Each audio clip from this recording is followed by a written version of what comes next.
അറിയുന്നു. കർത്താവിന് സ്തോത്രം.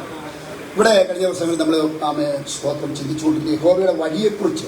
വ്യത്യസ്തമായിട്ടുള്ള 3 വഴികളെക്കുറിച്ചാണ് കഴിഞ്ഞ ദിവസങ്ങളിൽ നമ്മൾ ചിന്തിച്ചു. ഒന്നാമത്തെ വഴി കർത്താവിന് സ്തോത്രം, നാം അറിയാത്ത വഴിയെക്കുറിച്ച് കഴിഞ്ഞ ദിവസം കഴിഞ്ഞ ഫ്രൈഡേ നമുക്ക് ചിന്തിക്കുവാൻ ഇടയായിട്ടുണ്ട്. രണ്ടാമത്തെ പോയിന്റ്, 1-ാം സങ്കീർത്തനം അതിൻ്റെ അവസാനത്തെ വാക്യത്തോടുള്ള ബന്ധത്തിൽ നമുക്ക് ചിന്തിക്കുവാനായിട്ട് ഞാൻ താല്പര്യപ്പെടുന്നു. കർത്താവ് നമ്മളെല്ലാവരെയും അനുഗ്രഹിക്കട്ടെ. ആത്മാർത്ഥമായി ദിവസം പ്രാർത്ഥിച്ചുകൊണ്ട് നാം കാണാത്ത വഴിയെക്കുറിച്ചാണ് രണ്ടാമതായിട്ട് ഞാൻ പറയുവാനായിട്ട് താല്പര്യപ്പെടുന്നത്.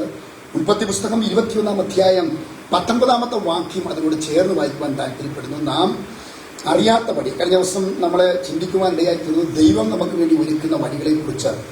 അവൻ സ്തോത്രം ചെയ്തു. നമുക്ക് നമ്മുടെ ബുദ്ധിക്കും നമുക്ക് ചിന്തിക്കാത്ത വിധത്തിലാണ് ദൈവം നമുക്ക് വേണ്ടി ചെയ്യുന്ന വഴികൾ എന്നുള്ള വിഷയത്തെക്കുറിച്ച് കഴിഞ്ഞ ദിവസം നമുക്ക് ചിന്തിക്കുവാൻ ഇടയായിത്തീർന്നു. തുടർന്നും അതിനോടുള്ള ബന്ധത്തിൽ ഉൽപ്പത്തി പുസ്തകം 21-ാം അധ്യായം 19-ാമത്തെ വാക്യത്തിൽ നമുക്ക് വായിച്ചു വരുമ്പോൾ ദൈവം അവളുടെ കണ്ണ് തുറന്നു, അവളൊരു നീരുറവ കണ്ടു, ചെന്ന് തുരുത്തിയിൽ വെള്ളം നിറച്ച് ബാലനെ എന്ത് ചെയ്തു, കുടിപ്പിച്ചു. അപ്പൊ രണ്ടാമത്തെ വഴിയെക്കുറിച്ച് ഇവിടെ 1-ാം സങ്കീർത്തനം അവസാനത്തെ വാക്യത്തുള്ള ബന്ധത്തിൽ ചിന്തിക്കുമ്പോൾ രണ്ടാമത്തെ വഴിയെക്കുറിച്ച് നമുക്ക് ഉൽപ്പത്തി പുസ്തകം 21-ന്റെ 19-ാമത്തെ വാക്യത്തിൽ വായിക്കുമ്പോൾ മനസ്സിലാകും. ഒന്ന്, നാം കാണാത്ത വഴിയെക്കുറിച്ച് കാണും. ഒന്നാമതായിട്ട് നാം അറിയാത്ത വഴി. സ്വതന്ത്രം ദൈവം നമുക്ക് വേണ്ടിയിട്ട് എന്ത് ചെയ്യും, തുറന്ന് ഓപ്പണാക്കുന്നതിനെ കുറിച്ച് ബൈബിളിൽ പറയുന്നുണ്ട്. കർത്താവിന് സ്തോത്രം ചെയ്യുന്നു. ഇത് നാം കാണാത്ത വഴിയെക്കുറിച്ച് ബൈബിളിൽ പഠിപ്പിക്കുന്നത് ഉൽപ്പത്തി പുസ്തകം 21-ന്റെ 19-ാമത്തെ വാക്യത്തിൽ നമുക്ക് ചിന്തിക്കുമ്പോൾ മനസ്സിലാകും. നമുക്കറിയാം ദൈവത്തിന്റെ വാഗ്ദത്തങ്ങൾ പ്രകാരം, ദൈവത്തിന്റെ വാഗ്ദത്തം പ്രകാരം തനിക്കൊരു മകൻ ജനിക്കുമെന്നും പ്രതീക്ഷിച്ച സാറായ്ക്ക് 100 വർഷം കഴിഞ്ഞതിന് ശേഷമായിട്ടൊരു കുഞ്ഞിനെ കാണാതെ വന്നപ്പോൾ സാറ വേറൊരു വഴി തിരഞ്ഞെടുക്കുന്നതിനെ കുറിച്ച് ബൈബിൾ പഠിക്കുമ്പോൾ മനസ്സിലാകുന്നുണ്ട്.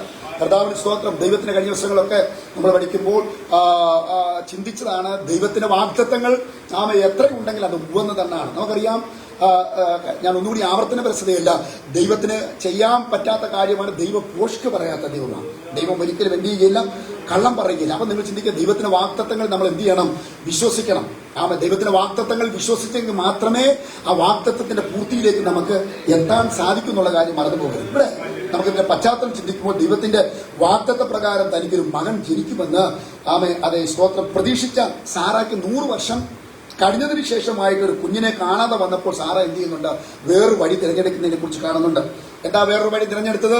സാറായുടെ സ്വന്തം ദാസിയായ ഹാഗറിനെ എന്ത് ചെയ്തു, അബ്രഹാമിന് വെപ്പാട്ടിയായി നൽകുകയും ആ ഹാഗറിൽ നിന്നും എന്ത് ചെയ്തു, ജനിച്ച മകനാണ് ഇസ്മായിൽ എന്നുള്ള കാര്യം നമുക്ക് ഏവർക്കും അറിയാം. അപ്പൊ ദൈവത്തിന്റെ വാഗ്ദത്തങ്ങൾ നമ്മൾ എന്ത് ചെയ്യണം, കാത്തിരിക്കണം. ദൈവത്തിന്റെ വാഗ്ദത്തങ്ങൾ ഒരിക്കലും എന്ത് ചെയ്യരുത്, സ്വന്തം അവിശ്വസിക്കരുത്. പ്രത്യുത ദൈവത്തിന്റെ വാഗ്ദത്തങ്ങൾ നമ്മൾ എന്ത് ചെയ്യണം, കാത്തിരിക്കേണ്ടത് ഏറ്റവും ആവശ്യമാണ്. കഴിഞ്ഞ ദിവസം ദൈവത്തിന്റെ വാഗ്ദത്തങ്ങൾ കാത്തിരിക്കാൻ പലപ്പോഴും നമുക്ക് മടിയാണ്. നമ്മളെപ്പോഴും ദ്രുതഗതിയുള്ളവരല്ലേ. സ്തോത്രം. അതിനെക്കുറിച്ചൊക്കെ ധാരാളം തിരുവചന ഭാഗങ്ങൾ കഴിഞ്ഞ നാളുകളിലൊക്കെ വ്യത്യസ്തമായിട്ടുള്ള ആശയങ്ങളിൽ കൂടി കർത്തൃദാസന്മാർ പരിശുദ്ധാത്മാവിന്റെ നിലവിൽ നമ്മളോട് എന്ത് ചെയ്തിട്ടുണ്ട്, സംസാരിക്കുവാനിടയായിട്ടുണ്ട്. നമുക്ക് വാഗ്ദത്തങ്ങൾ കാത്തിരിക്കുവാൻ നമ്മൾ പലപ്പോഴും ദ്രുതഗതിയുള്ളവരാണ്. ഞാൻ കഴിഞ്ഞ ദിവസം ചില നാളുകൾക്ക് മുമ്പ് ദൈവത്തിന്റെ വചനം ഓർപ്പിച്ചു പറഞ്ഞല്ലോ, പ്രാർത്ഥനയ്ക്ക് 3 മറുപടികളെ കുറിച്ച് ബൈബിളിനകത്ത് പറയുന്നുണ്ട്. ഒന്നാമത്തെ മറുപടി എന്ന് പറഞ്ഞിട്ടുണ്ടെങ്കിൽ പെട്ടെന്ന് നമുക്ക് എന്ത് ചെയ്യും, അടിയന്തര ഘട്ടങ്ങളിൽ നമുക്ക് ദൈവം മറുപടി നൽകുന്നതിനെ കുറിച്ച് ബൈബിൾ പഠിക്കുമ്പോൾ മനസ്സിലാവുന്നുണ്ട്. രണ്ടാമതൊരു മറുപടിയെ കുറിച്ച് പറയുന്നുണ്ട്, കാത്തിരുന്ന് നമുക്ക് എന്ത് ചെയ്യണം, മറുപടി ലഭിക്കുന്നതിനെ കുറിച്ച് പറയുന്നുണ്ട്. മൂന്നാമതൊരു മറുപടിയെ കുറിച്ച് ബൈബിൾ പറയുന്നത് അതായത് പ്രാർത്ഥനയ്ക്ക് മറുപടി ഇല്ല. അതിന് ഉപോത്ബലകമായിട്ടുള്ള വാക്യമാണ്. കൊരിന്ത്യർക്കെഴുതിയ ലേഖനത്തിൽ പറയുന്നുണ്ട്, അപ്പോസ്തലനായ പൗലോസ് 3 പ്രാവശ്യം ദൈവത്തോട് എന്ത് ചെയ്തു, പ്രാർത്ഥിച്ചു അല്ലെ. 3 പ്രാവശ്യം ദൈവത്തോട് പ്രാർത്ഥിച്ചപ്പോൾ തനിക്ക് കിട്ടിയ മറുപടി എന്തായിരുന്നു, എന്റെ കൃപ നിനക്ക് മതി, എന്റെ ശക്തി നിന്റെ ബലഹീനതയിൽ എന്ത് ചെയ്യുന്നു. അപ്പൊ ചില പ്രാർത്ഥനയ്ക്ക് ചിലപ്പോൾ മറുപടി നമുക്ക് ലഭിച്ചില്ല എന്ന് വരാം, ചിലപ്പോൾ പെട്ടെന്ന് നമുക്ക് മറുപടി ലഭിച്ചെന്ന് പറയാം. കർത്താവിന് സ്തോത്രം ചെയ്തു. വാഗ്ദത്തങ്ങള് ദീർഘവർഷങ്ങളോളം ദൈവസന്നിധിയിൽ കാത്തിരുന്ന് നമുക്ക് മറുപടി ലഭിക്കുന്നതിനെ കുറിച്ച് ബൈബിളിൽ നമുക്ക് എന്ത് ചെയ്യുന്നുണ്ട്, പറയുന്നുണ്ട്. എന്തുണ്ടോ കർത്താവിന് സ്തോത്രം. അതിന് എബ്രായ ലേഖന കർത്താവ് പറയുന്നത്, അബ്രഹാമിനോടുള്ള ബന്ധത്തിൽ പറയുന്നത്, അവൻ ദീർഘക്ഷമയോടെ എന്ത് ചെയ്തു പറഞ്ഞാട്ട് കാത്തിരുന്നു എന്ന് എബ്രായ ലേഖനം 6-ാം അധ്യായത്തിൽ പറയുന്നുണ്ട്. പ്രിയപ്പെട്ടവരെ, ഇന്ന് പകൽക്കാലം ദൈവത്തിന്റെ വാഗ്ദത്തങ്ങളിൽ നമ്മൾ എപ്പോഴും ഉറച്ച വിശ്വാസമുള്ളവരായിട്ടും കാത്തിരുന്ന് നമ്മൾ എന്ത് ചെയ്യണം, പ്രാപിക്കുന്നവരായിട്ടും തീരണം. കർത്താവിന് സ്തോത്രം ചെയ്യുന്നു. ചിലപ്പോൾ അല്പം ദിവസങ്ങൾ നീണ്ടു നിൽക്കാം, ചിലപ്പോൾ മാസങ്ങൾ എടുത്തെന്ന് വരാം, ചിലപ്പോൾ വർഷങ്ങൾ എടുത്തെന്ന് വരാം. പക്ഷെ ദൈവത്തിന്റെ വാഗ്ദത്തങ്ങൾ ഒരിക്കലും എന്ത് ചെയ്യരുത്, തക്ക സമയത്ത്. ഞാൻ എപ്പോഴും പറയുന്ന പോലെ പത്രോസിന്റെ 1-ാമത്തെ ലേഖനം 5-ാം അധ്യായം 5-ഉം 6-ാമത്തെ വാക്യത്തിൽ പറയുന്നത്, അവൻ തക്ക സമയമെന്നാണ് അതിന് പറയുന്നത്. സ്തോത്രം. തക്ക സമയത്ത് ദൈവം നമുക്ക് വേണ്ടിയിട്ട് എന്ത് ചെയ്യും, പ്രവർത്തിക്കും. ആ സമയത്ത് ദൈവസ്ഥയിൽ എന്ത് ചെയ്യണം, കാത്തിരിക്കാതെ വരുമ്പോഴാണ് ഇവിടെ സംഭവിച്ചത്. ദൈവത്തിന്റെ വാഗ്ദത്തങ്ങള് അബ്രഹാമിനും സാറായ്ക്കും കിട്ടി. വർഷങ്ങൾ കഴിഞ്ഞു. പക്ഷേ അതിന്റെ സമാപ്തിയിൽ പൂർത്തീകരണത്തിലേക്ക് എത്തുന്നിടം വരെ കാത്തിരിക്കാതെ വന്നപ്പോഴാണ് ഇവിടെ സ്തോത്രം ചെയ്ത് സാറായുടെ വെപ്പാട്ടിയായ ഹാഗറിനെ ആർക്ക് കൊടുക്കുവാൻ ഇടയായി തീർന്നു? സ്തോത്രം അബ്രഹാമിന് കൊടുത്തത് മുഖാന്തരമായിട്ട് ഇവിടെ എന്താ സംഭവിക്കുന്നതെന്ന് അറിയാമോ പ്രിയപ്പെട്ടവരെ? സ്തോത്രം ചെയ്യുന്നു. ഹാഗറിൽ നിന്നും ഒരു മകൻ ജനിക്കുന്നതിനെ കുറിച്ച് വേദപുസ്തകം പഠിക്കുമ്പോൾ മനസ്സിലാകുന്നുണ്ട്. കർത്താവിന് സ്തോത്രം ചെയ്യുന്നു. ദൈവത്തിന്റെ വാഗ്ദത്തങ്ങളിൽ കാത്തിരിക്കുവാനായിട്ട്, അതായത് നമ്മള് സ്തോത്രം ചെയ്യുന്നു സമർപ്പിക്കാതെ വരുമ്പോഴാണ് ചില കാര്യങ്ങളിലേക്ക് നമ്മൾ തിരിയുന്നത്.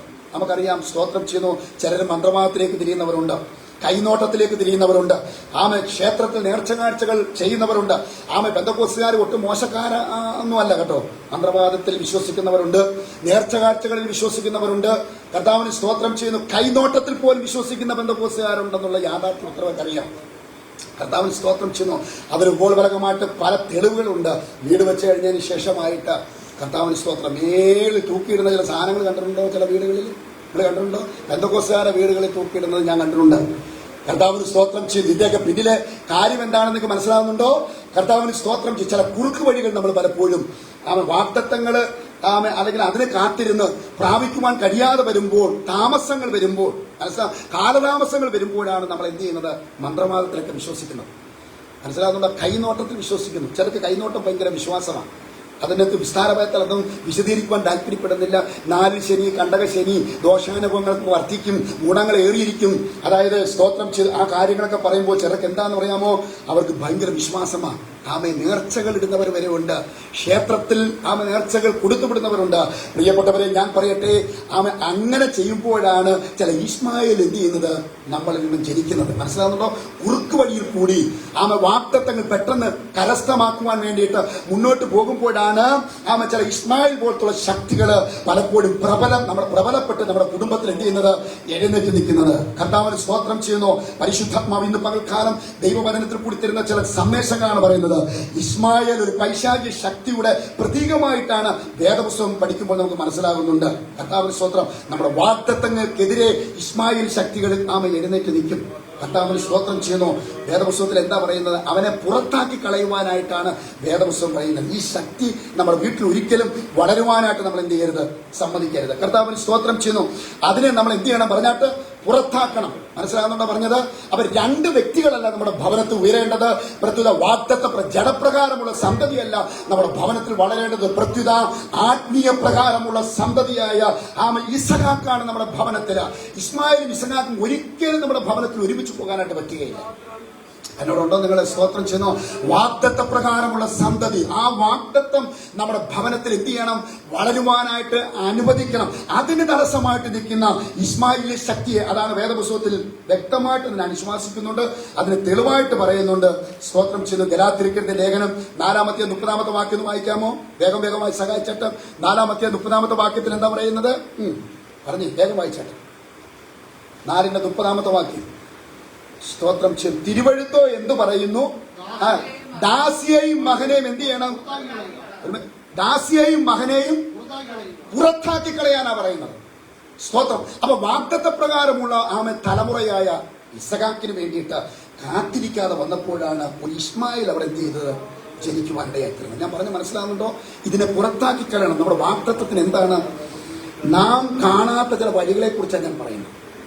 അതിന് ദൈവം നമുക്ക് അധികാരം നമ്മുടെ നാവിൽ ദൈവം തന്നിട്ടുണ്ട്. അധികാരം നമുക്ക് എവിടാ തന്നേക്കുന്നത്? നാവിൽ. അതുകൊണ്ടാ പറയുന്നത്, ഈ നമുക്ക് വായൊക്കെ തുറന്ന് ഒക്കെ ഉച്ചത്തിൽ ദൈവത്തിന് സ്തോത്രം പറയണമെന്നൊക്കെ എൻ്റെ പ്രസംഗം വേദികളിലൊക്കെ പലപ്പോഴും എൻ്റെ പ്രഭാഷണങ്ങളൊക്കെ ഞാൻ പറയാറുണ്ട്. അധികാരം നമുക്ക് ഇസ്മായിൽ പോകണമെന്നുണ്ടെങ്കിൽ എന്ത് ചെയ്യണം? അധികാരം, വാഗ്ദത്തം അവിടെ എന്ത് ചെയ്യണം? സ്തോത്രം വളർന്നുകൊണ്ടിരിക്കണം. വാഗ്ദത്ത പ്രകാരമല്ലാത്ത സന്തതി അവിടെ വളരരുത്. അതൊരു പൈശാചിക വ്യാപാരമാണ്. ഇസ്മായിൽ എന്നുള്ള ശക്തിയെക്കുറിച്ചൊക്കെ നിങ്ങൾക്ക് അറിയാം. അതിനാൽ ദൈവം നമുക്ക് തന്നിരിക്കുന്ന അധികാരം പുറത്താക്കാനാ പറഞ്ഞല്ലേ? അങ്ങനല്ലേ പറഞ്ഞത്? സ്തോത്രം. തിരുവഴുത്തോ എന്ത് പറയുന്നു? ദാസിയെയും മകനെയും എന്ത് ചെയ്യണം? പുറത്താക്കണം. പുറത്തു പോ, പതുക്കെ ഓടിച്ചു കൊടുക്കുകയല്ല. ദൈവം തന്നിരിക്കുന്ന അതോറിറ്റി ഉപയോഗിച്ച് എന്ത് ചെയ്യണം? പറഞ്ഞേ, ഉറക്കെ നമ്മൾ അധികാരത്തോടെ പറയണം. ബൈബിളിനകത്തിന് അതിന് ഉദാഹരണമായിട്ട് വാക്കി കൂടെ പറഞ്ഞ് ഞാൻ വിശദീകരണത്തിലേക്ക് കടന്നു വരുവാൻ താല്പര്യപ്പെടുകയാണ്. ദൈവവചനം പഠിക്കുന്ന അശുദ്ധാത്മാവിനെ പുറത്താക്കുവാൻ, സകലവിധ ദീനത്തെയും വ്യാധിയെയും പൊറുപ്പിക്കുവാൻ ഞാൻ നിങ്ങൾക്ക് ഒരുമിച്ച് പറയാം, അധികാരം തന്നിരിക്കും. എവിടെ അധികാരം തന്നിരിക്കുന്നു? നാവിന്റെ മേൽ. സ്തോത്രം. ക്രൈസ്തലോ, നാവിന്റെ മേൽ അധികാരം തന്നിരിക്കുമ്പോൾ സ്തോത്രം, അത് നമ്മുടെ ഹൃദയത്തിന്റെ അകത്ത് നിന്ന് സ്തോത്രം, സ്തുതിയും ദൈവത്തിന് മഹത്വം കരയറ്റുക, ദൈവത്തെ സ്തുതിക്കുക. നിങ്ങൾക്കൊരു കാര്യം കൂടെ പറയും, ഈ സ്തോത്രവും സ്തുതിയിലുമൊക്കെ ഒത്തിരി അത്ഭുതങ്ങൾ നടന്നിട്ടുണ്ട്. ബൈബിൾ പഠിക്കും എന്നറിയാം. ഉൽപ്പത്തി പുസ്തകം മുതൽ വെളിപ്പാട് പുസ്തകം വരെ നിങ്ങൾ വായിച്ചു നോക്കിക്കേ, സ്തോത്രവും സ്തുതിയിൽ കൂടിയേ അത്ഭുതം നടക്കും. ഹലോ, ഉദാഹരണം ദൃഷ്ടാന്തമായി പറയാം, നമ്മൾ വായിക്കണ്ട, വായിച്ചു ഞാൻ തന്നെ പറയാം. 2 ദിനവൃത്താന്തം എഴുതിയ പുസ്തകം 20-ാം അധ്യായത്തിലേക്ക് വരുമ്പോൾ അവിടെ വ്യക്തമായിട്ട് പറയുന്നുണ്ട്. 18-ാം അധ്യായം, 19-ാം അധ്യായം, 20-ാം അധ്യായം, 17, 18, 19, 20 ഈ 3 അധ്യായങ്ങൾ നമ്മൾ പഠിച്ചു വരുമ്പോൾ 20-ാം അധ്യായത്തിൽ വരുമ്പോൾ എന്താ എഴുതിയിരിക്കുന്നതെന്ന് അറിയാമോ? സ്തോത്രം ചെയ്യുന്നു. യഹോശാഫാത്തിനും സ്തോത്രം വിരോധമായിട്ട്, അവിടെ രാജ്യത്തിന് വിരോധമായിട്ട് 1-ാമത്തെ വാക്യത്തിൽ പറയുന്നത് എന്താ? 20-ന്റെ 1-ാമത്തെ വാക്യത്തിൽ അമ്മോന്യര്, മെയൂന്യര്, അങ്ങനല്ലേ? സ്തോത്രം. 20-ാമത്തെ 1-ാമത്തെ വാക്യത്തിൽ എന്താ? ഒന്ന് വായിക്കാമോ? വായര്, പെട്ടെന്ന് വായര്. 20-ന്റെ 1-ാമത്തെ വാക്യം വായിച്ച്. അതിനുശേഷം മോവാബ്യര്, അമ്മോന്യര്, അവരോട് കൂടെ മെയൂന്യരും. അപ്പൊ ഒരുമിച്ച് 3 പേരും കൂടെ ഒരുമിച്ച് ചേർന്ന് വന്നു അല്ലേ? അമ്മോന്യരുണ്ട്, മോവാബ്യരുണ്ട്, മെയൂന്യരുണ്ട്. ഇവർ ഒരുമിച്ച് ചേർന്നിട്ട് യൂണിറ്റി ആയിട്ടാണ്.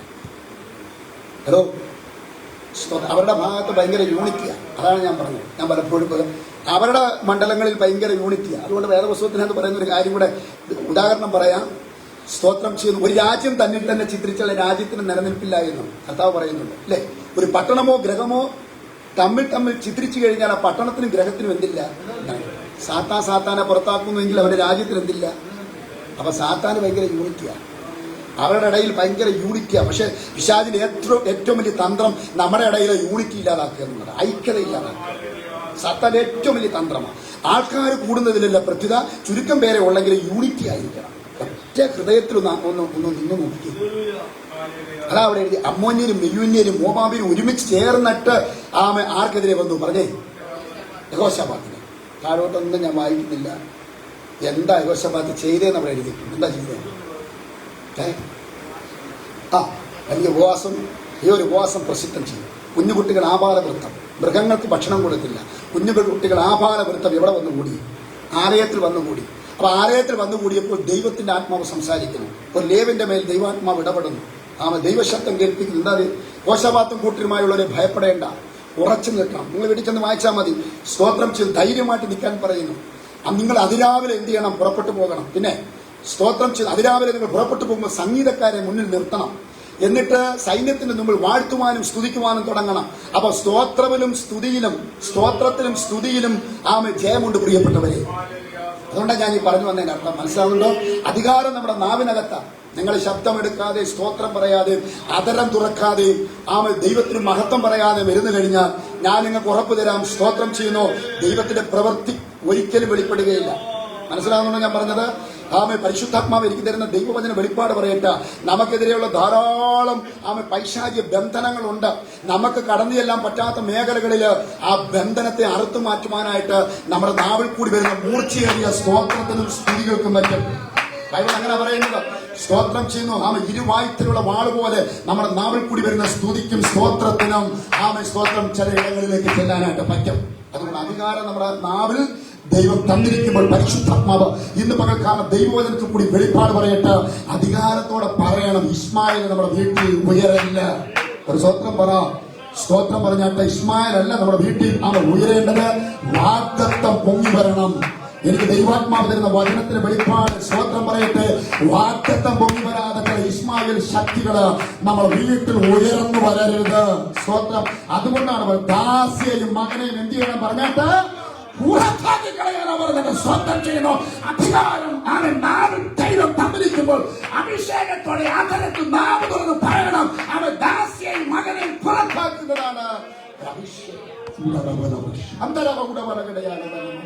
സ്തോത്രം. ദാസിയെയും മകനെയും എന്ത് ചെയ്യണം? പുറത്താക്കണം. അധികാരം നമ്മുടെ നാവിൽ. അതുകൊണ്ട് ഉച്ചത്തിൽ ഞാനിവിടെ പറഞ്ഞിട്ടുണ്ടോ നോക്കുന്നില്ല. ഒരച്ചായന് സ്തോത്രം 8 പെൺമക്കളാണ്. മേസ്ത്രി പണി ചെയ്യുന്നത് 8 പെൺമക്കളുമാണ്. 8 പെൺമക്കളുണ്ട്. കർത്താവിന് സ്തോത്രം ചെയ്യുന്നു. ഒരൊറ്റ ആരാധന പോലും എന്ത് ചെയ്യാറില്ല.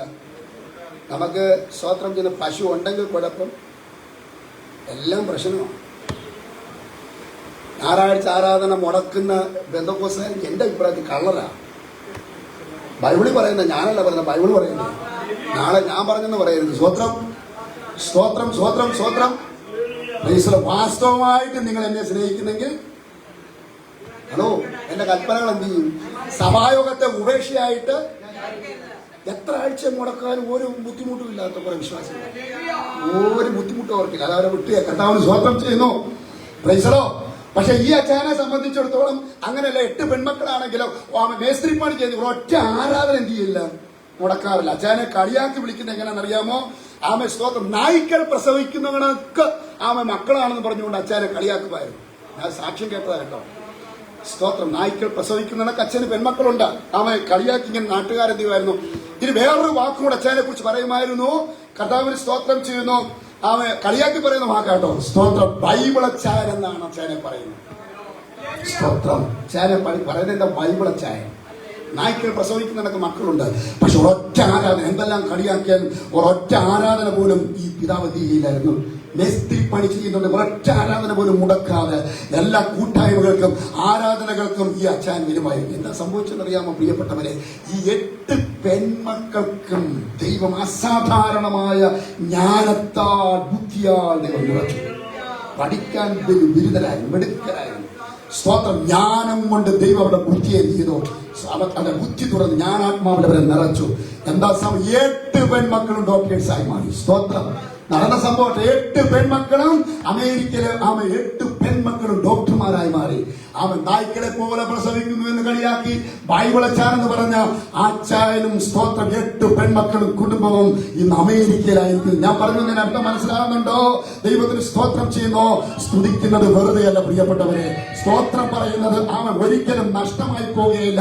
അതുകൊണ്ട് ഇന്ന് പകൽ ഇസ്മായേലിന്റെ കുടുംബത്തിൽ വളരാൻ അനുവദിക്കരുത്. സ്തോത്രം പറഞ്ഞാട്ട് വാഗ്ദത്ത പ്രകാരം വാഗ്ദത്തം അവൻ എന്ത് ചെയ്യണം പറഞ്ഞാട്ട് പൊങ്ങി വരണം. വാഗ്ദത്തത്തിന് തടസ്സമായിട്ട് നിൽക്കുന്ന ഇസ്മായേലിനെ എന്ത് ചെയ്യണം? തിരുവെടുത്ത് പറയുന്നത് ദാസിയെയും മകനെയും പുറത്താക്കി കളയണം. സ്തോത്രം സ്തോത്രം. എന്താ സംഭവിച്ച? അങ്ങനെ അബ്രഹാം എന്ത് ചെയ്തു? ഒരു തുരുത്തിയിൽ വെള്ളം, ഞാൻ വിശദീകരണത്തിലേക്ക് പോകുന്നില്ല, അപ്പം എടുത്ത് ഹാഗാറിന്റെ തോളിൽ വെച്ച് കുട്ടിയെയും ആമൻ കൊടുത്ത് മരുഭൂമിയിലേക്ക് എന്ത് ചെയ്തു? അവൻ വിട്ടു. എന്താ സംഭവിച്ചത്? സ്തോത്രം ചെയ്യുന്നു. തുരുത്തിയിലെ വെള്ളം തീർന്നു. വിശദീകരിക്കുന്നില്ല. ആമേ സ്തോത്രം ചെയ്ത് കുട്ടി ഒരു കുറുങ്കാട്ടിൽ തണലിടുന്നു. പിന്നെ കുട്ടിയുടെ മരണം കാണണ്ട എന്ന് പറഞ്ഞ് അവൾ പൊട്ടിക്കരയല്ലേ, ഉറക്ക കരയുക. ഞാനൊരു പാപ്പട പറഞ്ഞ് അവസാനിപ്പിക്കും. വൈദ്യുതി നമ്മുടെ മുമ്പിലുണ്ടല്ലോ. ആമേ സ്തോത്രം. എല്ലാ കാര്യത്തിലും ദൈവം എന്ത് ചെയ്യില്ല, അംഗീകരിക്കണമെന്നില്ല. സ്തോത്രം ചെയ്യുന്നു. ഹൃദയാക്കമായി സ്തോത്രം ചെയ്യുന്ന ആഴമേറിയ ചില നിലവിളികള് ദൈവം കേൾക്കും. സ്തോത്രം ചെയ്യുന്നു. നിനക്ക് ഉറക്ക കരയണമെന്ന് തോന്നുന്നുണ്ടെങ്കിൽ നീ ഉറക്ക കരയണം. ചുറ്റുപാടും ഇരിക്കുന്നവരെ നോക്കരുത്, ഇടത്തും വലത്തും ഇരിക്കുന്നവരെ നോക്കരുത്. നിന്റെ അങ്ങനെ ഒരു നിയോഗം കിട്ടിക്കഴിഞ്ഞിട്ടുണ്ടെങ്കിൽ നീ എന്ത് ചെയ്യണം? ഉറക്ക കൈയടിക്കണമെന്നൊരു നിയോഗം കിട്ടിയത് കൈയടിക്കണം. ഉറക്ക സ്വോത്രം പറയണമെന്ന് തോന്നിയാൽ നീ സ്വോത്രം പറയണം. ഉറക്ക കരയണമെന്ന് നിനക്കൊരു ഭാരം നിന്റെ അകത്തി വന്നാൽ നീ എന്ത് ചെയ്യണം പറഞ്ഞാട്ട്? ഉറക്ക കരയണം. സ്വോത്രം പറഞ്ഞാട്ട് മറ്റുള്ളവർ എന്തും പറയട്ടെ. ആ കുരുടന്മാര് നിലവിളിച്ചപ്പോൾ മറ്റുള്ളവർ വിലക്കി. പക്ഷെ അവരെന്തും പറയട്ടെ. കുരുടന്മാർ അരികിൽ കർത്താവ് എന്താ പറഞ്ഞത്? ഞാൻ നിനക്ക് എന്ത് ചെയ്തു തരണം. സ്വന്തം പറഞ്ഞാട്ട അവർ പറഞ്ഞ മറുപടി ഇങ്ങനെയാണ്. എന്താ പറഞ്ഞത്? ഞങ്ങളെ കണ്ടിട്ട് കാഴ്ച കിട്ടുന്ന വിലക്കുകൾ പലതുമുണ്ട്. വിലക്കുന്നവര് വിലക്കെട്ട്, സ്തോത്രം പറയുന്നവർ വിലക്കുന്നവർ വിലക്കെട്ട്, കയ്യടി വിലക്കുന്നവർ വിലക്കെട്ട്. പക്ഷെ നിനക്ക് ഉറക്ക കരയണമെന്ന് തോന്നിയാൽ നീ ഉറക്ക കരയണം. ആരും നീ നോക്കരുത്. നിന്റെ കണ്ണുനീരിൽ ഇറങ്ങി വരുന്ന ഒരു ദൈവത്തിന്റെ പ്രവൃത്തിയുണ്ട്.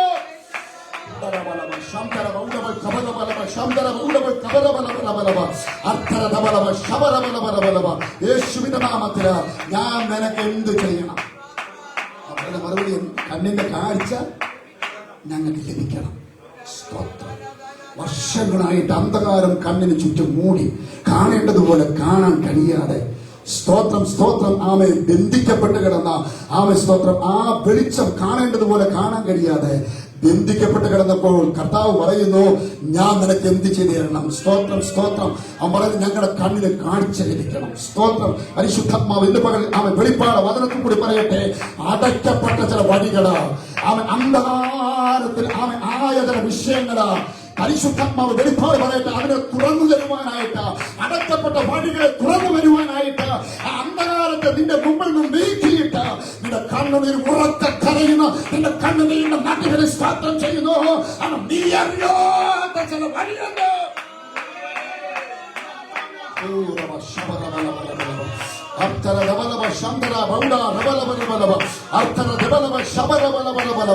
അന്തരം നാം കാണാത്ത ചില വഴിയുണ്ട്, നാം കാണാത്ത ചില വഴിയുണ്ട്.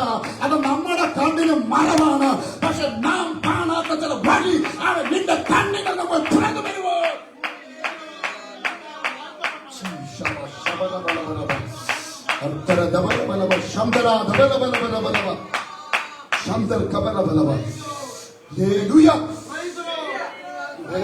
നാം കാണാത്ത വഴി. സ്തോത്രം. അവൾക്ക് പോലും ആ വഴിയെ കുറിച്ച് അറിയത്തില്ലായിരുന്നില്ലേ? ഇങ്ങനൊരു വഴി തുറക്കുമെന്നില്ലേ? എന്നോടുണ്ടോ നിങ്ങള്? മരുഭൂമിയാ, കൊണ്ടുപോയ തുരുത്തിയിലെ വെള്ളം എന്ത് ചെയ്തു? സ്തോത്രം. ആമേൻ. അപ്പവും തീർന്നു, തുരുത്തിയിലെ വെള്ളവും തീർന്നു. കുഞ്ഞിന്റെ മരണം കാണണ്ട എന്ന് വിചാരിച്ച് അവൾ എന്ത് ചെയ്തു? കുഞ്ഞിനെ ഒരു അൻപൻപാട് അവൾ മാറിയിരുന്ന് കരയുക. കരഞ്ഞ സമയത്ത് സ്തോത്രം അവളോട് പറയുന്നത്, സാധാരണ നീ കരയുന്ന എന്തിന്? കുഞ്ഞ് കിടക്കുന്ന സ്ഥലത്ത്. സ്തോത്രം സ്തോത്രം. അവളുടെ കണ്ണ് തുറന്നു. അങ്ങനെ എഴുതിയിരിക്കുന്നത് കുഞ്ഞ് കിടക്കുന്ന സ്ഥലത്ത് ഉറവയുണ്ട്. സ്തോത്രം സ്തോത്രം സ്തോത്രം. അവർക്ക് പോലും അറിയാത്തൊരു വിഷയമാണ്. ചിന്തിക്കാമേ, അറിയാത്തൊരു വഴി. ഇങ്ങനൊരു വഴി തുറക്കുമെന്ന് അവളെ സ്വപ്നത്തിൽ അവൾ വിചാരിച്ചില്ല പ്രിയപ്പെട്ടവര്. പക്ഷെ മരുഭൂമിയിൽ കുഞ്ഞ് കിടക്കുന്ന സ്ഥലത്ത് ആമേ സ്തോത്രം ചെയ്ത് അവളുടെ കണ്ണ് തുറന്നപ്പോൾ അവൾക്ക് പോലും അറിയാത്ത ചില വഴി അവളെ തുറന്നു വന്നെങ്കിൽ എന്റെ ദൈവത്തിന് കഴിയാത്ത ഒരു കാര്യമില്ല. എത്ര പേര് ഏറ്റെടുക്കും? കരമടിക്കുന്ന സ്വത്രം പറഞ്ഞ് ഏറ്റെടുക്കും. ഒന്ന് സ്വത്രം പറഞ്ഞ് കൈയെടുത്ത് ദൈവത്തിന് മഹത്വപ്പെടുത്തിയ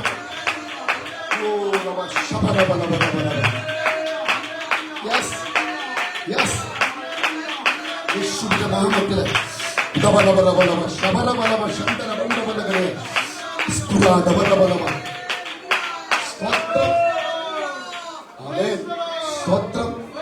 പത്രോസിന് വേണ്ടി സഭ പ്രാർത്ഥിച്ചുകൊണ്ടിരിക്കുന്നു.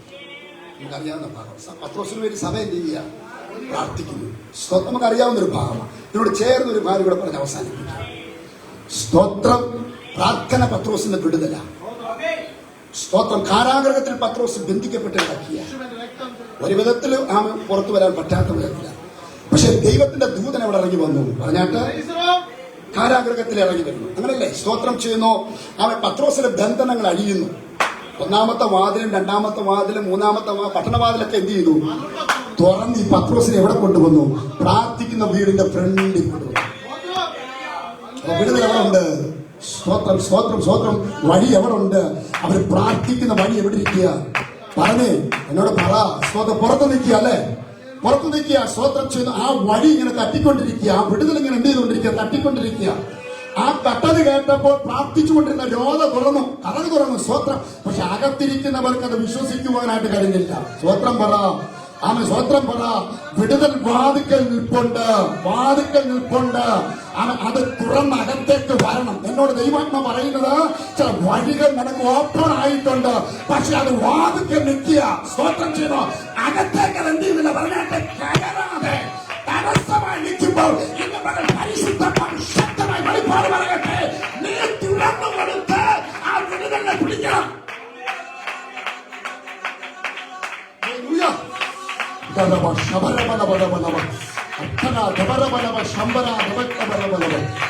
ഒരു സ്വോത്രം പറഞ്ഞത് ഏറ്റെടുത്ത് ആരാധിച്ച് വഴി തുറന്നു വന്നിട്ടുണ്ട്. വഴി തുറന്നു വന്നിട്ടുണ്ട്. കഴിഞ്ഞ രാത്രി പ്രാർത്ഥിച്ച വിഷയമാണ്. ദൈവത്തിന് ഐക്യതയോടെ പ്രാർത്ഥിച്ച വിഷയമാണ്. പത്രോസ് വെളിയിൽ നിൽക്കുക. വിടുതൽ വെളിയിൽ നിൽപ്പുണ്ട്. പക്ഷേ സ്തോത്രം ചെയ്യുന്നു, അത് അകത്തേക്ക് ക്ഷണിക്കണം. അടുത്ത് നിൽപ്പുണ്ട്. ഇന്നും നിലവിളിക്കുന്ന അരികിൽ വിടുതലുണ്ട്.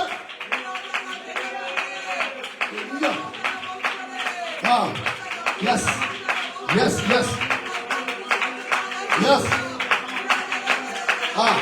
ഏറ്റെടുത്താരാച്ചോ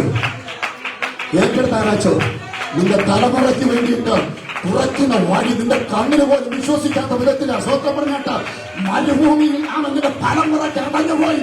മരുഭൂമിയിൽ നിന്റെ ഉറവ തുറക്കുകയില്ല എന്ന് പറഞ്ഞ് സ്തോത്രം ചെയ്തു. പരിശുദ്ധാത്മാവ് വെളിപ്പാട് പറയട്ടെ, അവളെ നിന്റെ തലമുറയ്ക്ക് വേണ്ടി ശുദ്ധമാന ശന്തര ക്ഷമ അക്ഷര ദബല ബല ബലവ ശബല ബല ബല ബലവ അക്ഷര ദബര ചുബലേ ദിബലവരട്ടെ. അവൻ വിടുതലിന്റെ പുറത്തു നിൽപ്പുണ്ട്, വിടുതലിന്റെ പുറത്തു നിൽപ്പുണ്ട്. അവൻ സ്തോത്രം ചെയ്ത് വാദിക്കൽ വിടുതൽ നിൽപ്പുണ്ട്. ഇന്ന് പകൽ നീ അകത്താരാധിക്കുന്ന വിഷയം, അകത്ത് പ്രാർത്ഥിക്കുന്ന വിഷയം, നിലവിളിക്കുന്ന വിഷയം, അത് അകത്തേക്ക് കയറുമ്പോൾ തടസ്സമായിരിക്കുന്ന വാതിൽ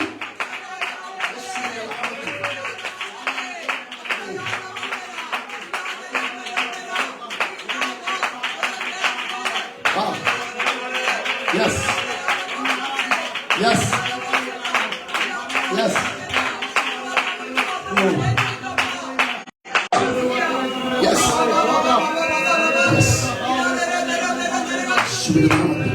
നീ അറിയാത്ത വഴി, നീ അറിയാത്ത വഴി, നീ അറിയാത്ത വഴി, നീ അറിയാത്ത വഴി, നീ അറിയാത്ത വഴി. യെസ്, നിനക്ക് പോലും അറിയാത്ത വഴിയുണ്ട്.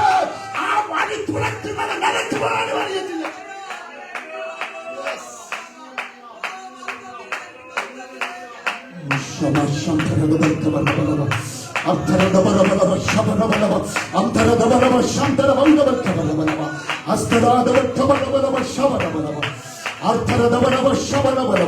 എന്നോട് ദൈവാത്മാവിന്റെ പകൽക്കാലം ദൈവ സമയത്ത് ജീവിതങ്ങളും ശക്തമാക്കി ഇടപെടട്ടെ. അവൻ നിനക്ക് പോലും അറിയാത്ത ചില വഴി മരുഭൂമിയില് അവസാനിച്ചു തീർന്നു എന്ന് പറഞ്ഞതിന്റെ നടുവില് തുരുത്തീനെ വെള്ളം തീർന്നു, ആ തീർന്നു എന്ന് പറയുമ്പോൾ അവൻ നീ അറിയാത്ത ഒരു വഴി അവൻ നിനക്ക് വേണ്ടി തുറന്നു വരുമോ?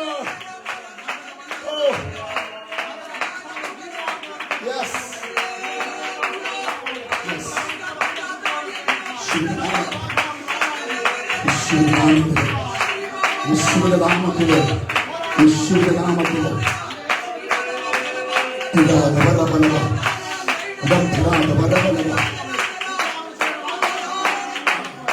Yes.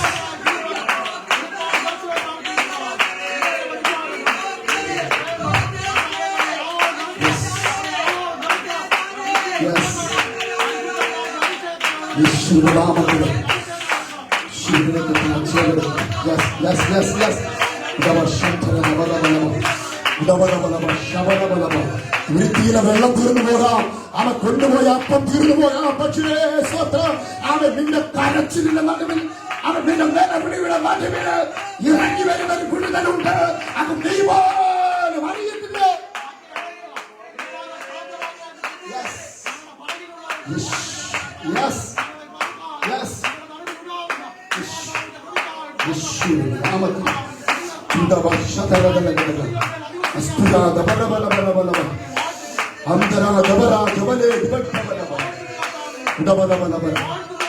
യേശുവിന്റെ